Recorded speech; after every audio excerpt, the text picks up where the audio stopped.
right. But anyway, we'll go ahead and get started, man. Okay. Brock Wilken, drafted the first round by the Brewers. Yes, sir. Is that good? You tell me. I take it. Glad to get you on here, man. Yes, sir. Long time coming. This is my last game here in Appleton. Awesome. Season's over tomorrow. So I'm glad we were able to kind of work this out and stuff. Before we start, tell us a little bit about your story. Where did your whole baseball journey begin, dude? Yeah, it started a long time ago.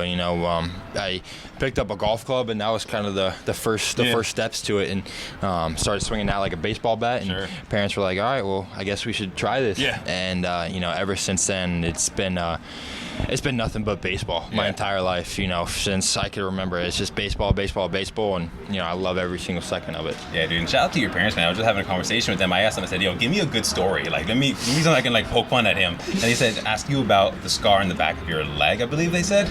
Scar on the back of my leg. There's a few.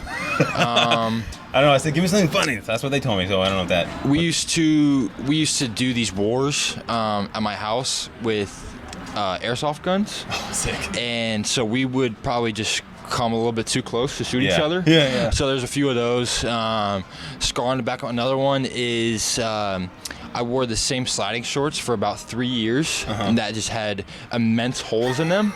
I'm a superstitious person. Yeah, no doubt. So that hole, every time I slid, just got a little bit bigger. So I was just sliding on nothing but pants. So yeah, I got a few scars back there. Yeah, right on. Maybe you're back. I don't know. They just asked you about your scars. So I'm like, all right, maybe we'll see. I got a few. Yeah. That's awesome. So you're here in Appleton. How do you like being up here, man? I love it. It's really good weather. Dude, it's much better weather than I expected. Yeah. So that's all I can ask for, really. Great competition, great guys. I love the coaching staff. They're the man. Joe is awesome. I love Tufo. All these guys, Ken Joyce. They really help you strive to get you where you want to be, and not interfere too much. Yeah, dude. I heard you're a big ping pong guy. Yeah, I love. I know they got a ping pong table here. Who's like your biggest competition, man? There's a few good guys in there. Tanner Shear's pretty good. Okay. Jeremy Vargas, before he left, was really good. Who else? Luis Lara. Me and him have some good battles. Those are some pretty good guys right there. That's awesome. Have you gone down the slide? I have not gone down the slide. You didn't do it before you. I plan to do that either today or tomorrow with my little brother. So we're gonna knock that out soon. Did you go down the one in Milwaukee? I know you're over there. I need to go down the one in Milwaukee. I'm going up there on Monday. So if we go up there and hope to get down the slide for sure. Dude, that's awesome. So speaking of being in Milwaukee, so there's this video the Brewers put out. I think it was you like mic'd up in the store and stuff. I want to say you probably said like sausage like 50 times, dude. Oh yeah. Like, are you acclimated now as a Wisconsin person? Yeah. So I said it. It's a little inside joke between me and my brothers. Okay. I said it one time, and they bet me some money on how many times I could say it while being mic'd up. Yeah. So that's dope. I said it many times. I got some money from that though. So Do you know how many times you said it? I have no idea. I have no idea. I should have counted. But Should've. I don't got the time for that. That's too much. Are you a big is that you're from Florida? Is that a big thing out there, like sausage? Because I'm from California. Like, dude, I never heard of it. Never heard of it. Yeah, I mean it was there, but it wasn't. Yeah. If you could go up and ask for a hot dog. There you'd be like, oh, can I get a spicy hot dog? Yeah. That's what I would ask for. I've never been into sausages until you got up here. Then you got the Brodzuka. So yeah. Have you got a chance to shoot it? Like, I have not got a chance to shoot it, but I was DHing one day and they shot it, didn't go over the net, and I caught it. okay. So, yeah. I was at a game here when it went. Like, it might have been somewhere over here, pretty close. Yeah, I caught it. It was pretty good. That's awesome. Yeah. And I've been trying to get them to let me do that someday. Yeah. That'd be so sick if I could just do that. So fun. I don't know. I don't know where I aim it, man, but it'd be fun, man. You just pull the trigger. Yeah. Just spray and pray. Yeah. Oh man. So you talked about going to Wake, or you go to Wake Forest. How was your whole recruitment process? Obviously, you're top talent in Florida. How was that whole process for you? Yeah. It was a little different for me than some of the guys even nowadays. It's changed a little bit with the new recruiting rules, but I wasn't super highly recruited, and I think that's one of the things that still kind of gives me a chip on my shoulder to this day. Is a lot of people still doubt me and have a lot of doubts. Why do you think that is? There's just many reasons. I didn't play for a super well-known travel team growing up. I didn't go to any of those showcases, so my name wasn't out there. And I think that's the biggest thing of where a lot of those teams missed on me in high school. So I think that's the biggest chip that I have on my shoulder. Being able to go to Wake and them believing in me from day one and say, hey, you're our guy at third base, and we want you to be our guy for your time here. Sure. And so, that just gave me an immense amount of confidence in myself and my game to go out there and just play every day with the love I have for the game. And, it really helped me grow as a player and as a person off the field because, I knew the responsibilities that I had. So it was super fun time. I love Wake Forest. It's the reason I am where I am today. Yeah, that's awesome. So what was your favorite team to play against? Maybe like the fans are a little extra cocky. You're like, all right, man, I'm going to go 2 for 3, couple homers. Yeah, Florida State. Every time we played Florida State, all 3 years I hit a homer against them at least one time. Oh, yeah. So I love playing against Florida State and at Florida State. We were there my freshman year and my junior year. And I hit 2 homers there freshman and junior year. So going back home, having a little bit extra fan support. But, every time I got up to the plate, they were chanting, rooting against me every time, and catch a couple barrels and they hush up real quick. Oh yeah. What's the best chirp you heard from fans? 'Cause college fans, minor league fans, like they're crazy. Sometimes they get wild. Yeah, some of those chirps I'm not sure I can repeat. Sure. But there were some good ones. Like Florida State, every time you get to 2 strikes, the whole crowd starts chanting K time. They start stomping on the stand, so it gets super loud. It's a really tough environment to go play in. So I love playing there. And then of course you got all the fraternity guys that go just get absolutely drunk. So it was a good time playing there. You hear a lot of good chirps from them. Have you ever been the beer batter or strikeout batter so far? You've only been in the minors for a little bit, but I have. I was it for one game. It was my second game ever in minor league baseball, and it was at South Bend.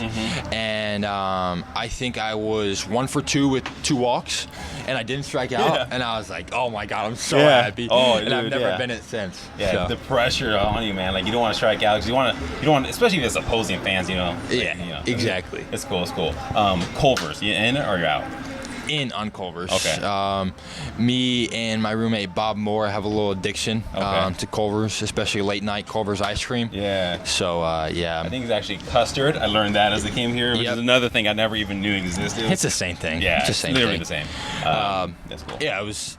Culver's. I probably spent way too much money there in my 2 months here, but it was worth it. Yeah, no, for sure. So you go ACC. Like, how was the college game days? They were awesome. For football and for every sporting event. It's a super small community at Wake, so being able to go there and have fun with my best friends and those game days for college were awesome. College football is lively there, and we sell out almost every game. And then ACC and SEC, all those football is crazy, man. Power 5 football is nuts. And then this year was a little bit different of a story for us with baseball. Those game days, we were having a lot more people show up. We're selling out halfway through the year. So those tailgates were awesome. You walk outside, you forget something in your car, and you have 20 people rushing up to you. So it was a really good time there. Does that ever get? Not old, because that's pretty sweet. But you come here early, you see the fans out here getting autographs. How does that even do? Just that whole they want my autograph. Yeah, it's a cool feeling. I think when they stop asking, that's when you should be worried. Sure. What's the weirdest thing you've autographed?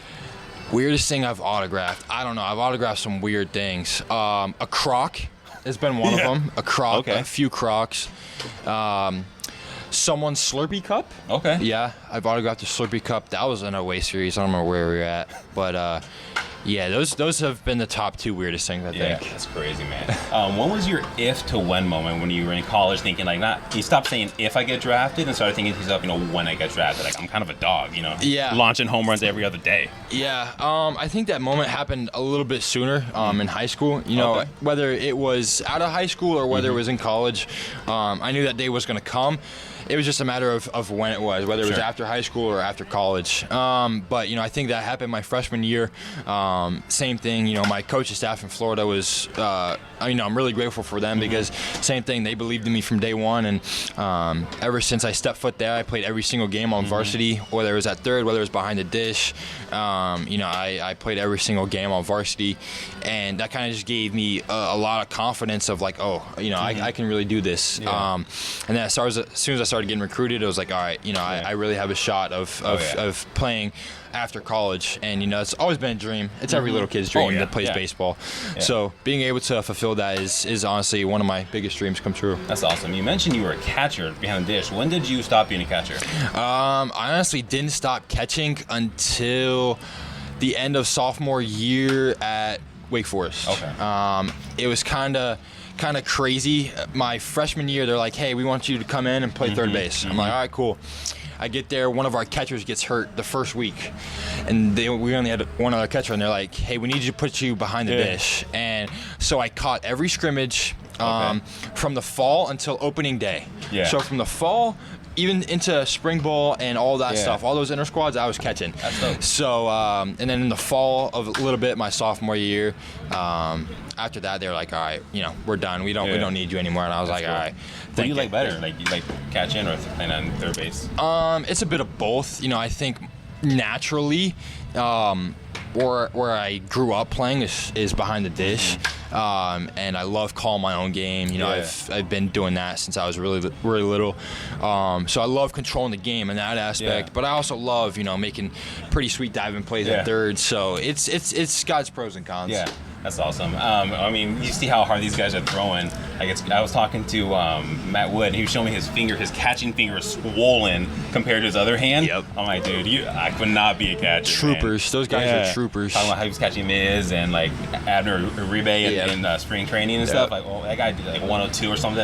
Those gas. Tip your cap for those guys. That's for sure. How was your draft experience? It was a little bit wild. I wasn't really sure where I was supposed to go. There was a huge range for me. It was basically anywhere from pick 13 to pick 40. That was kind of my range. So I just knew I had to be patient and let the time come. I got a few different calls at the time, and the Brewers are kind of low on my list, and they were like, we don't. They kind of keep it like quiet. Super quiet. So maybe I was high on their list, and they just didn't really tell me at the time. But, I was actually so infuriated with the draft process. I get up and I go leave my couch where we were all sitting, and I was like, all right, I need to go to the bathroom. And I just put my phone down because I already had a few teams call me. And I was like, all right, dude, whatever. And I get up, and my two best friends are sitting right next to me. They're like, Brock. They're yelling at me, and my phone's ringing, and it's my agent. And I walk into my parents' room. I'm like, what's up? And he's like, you're going to be a Brewer. And I said, what? And he was like, yep, we're working out details right now. I'll call you back. So he hangs up the phone, calls me back. He's like, all right, it's official, you're a Brewer. And I was like, all right, let's go. That's awesome. So it was pretty eventful to say the least, but I'm really glad it happened the way it happened. I'm super glad to be here. That's so cool. You get a decent sized signing bonus. What was the first dumb thing you bought? I really haven't bought anything yet with it. I think my first purchase is going to be a new car, though. What are you thinking of getting? 2023 Ford Raptor. Okay. Yeah. So I've awesome. never had a new car, so that's going to be my first purchase for sure. Oh yeah, for sure. So this question is from an Instagram page called The Brewers Farm. I'm sure they probably tagged you a couple of times. So he wanted to know what is the biggest change from college to pro? And then what have you focused on in your first couple weeks here? Yeah, I think the biggest thing is consistency. During college ball, you play 4 games a week, and it's separated throughout the week. So being able to come out here day in and day out and produce is something that not only I want to do myself, but the guys around me want to do. And it's just a different atmosphere. It's a lot about development and going about your business the right way and doing little things that you wouldn't be able to do in college. So being able to go out there and play every day, which is something that I love to do. I really am grateful for that opportunity to go out there. For sure. And what do you focus on this first couple weeks of pro ball? Just kind of getting my feet wet. You know, it's a little bit different of a game. Just the competition is a little bit elevated. The defensive positioning, where I gotta play, who I'm playing against, everything you could think of on a baseball field, is kind of what I'm focused on. If you're not focused on getting better every single day when you come out here, then you're probably not on the right job. Yeah, you got your own brand. I saw that online. Like, what is that about? What's the story behind that? Yeah, so I'm all about that, like branding and stuff. It was actually a cool story. My freshman year, I was kind of taking the college baseball world by storm, and I was hitting a lot of home runs, and some random fan commented on one of Wake Forest baseball's tweets and was like, that's called a Brocket. And I was like, oh my God, that is a genius idea. And my agency called me and they're like, hey, with this new NIL stuff, we want to run it by you and see what you got. Oh yeah. So they're like, we're going to customize a few different logos and we're going to trademark the term Brocket. Yeah. So I trademarked the term Brocket. It hadn't been taken yet? Nope. Dude, you got lucky. Sweet. That's sick. Sweet. Yeah. So I trademarked that, got a couple of designs mixed up, and we put it together and we released it, and got a website out, and it's just brockwilken.com, and it's go purchase. It's go help the kid out, huh? But it's fun. It's a cool process to go through, and the name, image, and likeness in pro ball and in college is something that you have to navigate. Yeah. So being able to navigate that a little bit earlier and kind of find those do's and don'ts is very important. You mentioned home runs. You hit a lot. Broke different records. You have a favorite home run? Favorite home run, it's got to be my last one I ever hit in the College World Series on my 21st birthday. Yeah. And we won, so I think that's like the pinnacle of amateur baseball. College World Series, being able to go out there and play in that, it was awesome. Yeah. Hitting a home run on my birthday, the first ever swing I took in Omaha with a homer. Like, dope. You couldn't have written a better story. That's so cool. It was a really cool experience. There's been a few other ones. My first one was pretty special. It was go ahead 3-run homer in the bottom of the 8th. I've had some pretty special homers, to say the least. Cool. That's awesome. Last two questions. What is the weirdest DM you've ever gotten from a fan? 'Cause you're first round pick. I'm sure these fans are sending you all messages all the time. Yeah, I've had some weird ones. I've had a few people reach out to me and just DM me, let's get married. Are you single? I am not single. Okay, never mind. Taken. About to help you out real quick. We'll end up real fast. That was a weird one. I've had a couple people ask to buy my socks. What else? That was him probably. I'm just kidding. Yeah, those are probably some weird ones. Stay strange, Appleton. Stay strange. Yeah. Last thing. What are three things you're grateful for? 3 things I'm grateful for. The opportunity to play this game every day, the love and support from my family, and third, the Brewers being able to give me an opportunity to come out here. Those are the 3 things that are the most monumental in my life so far. So being able to come out here and play every day, my love and support from my family is beyond none. So having those 3 things is pretty important to me. That's awesome. Great way to end it right there. Yes, sir. Thank you so much. Dude. Appreciate it.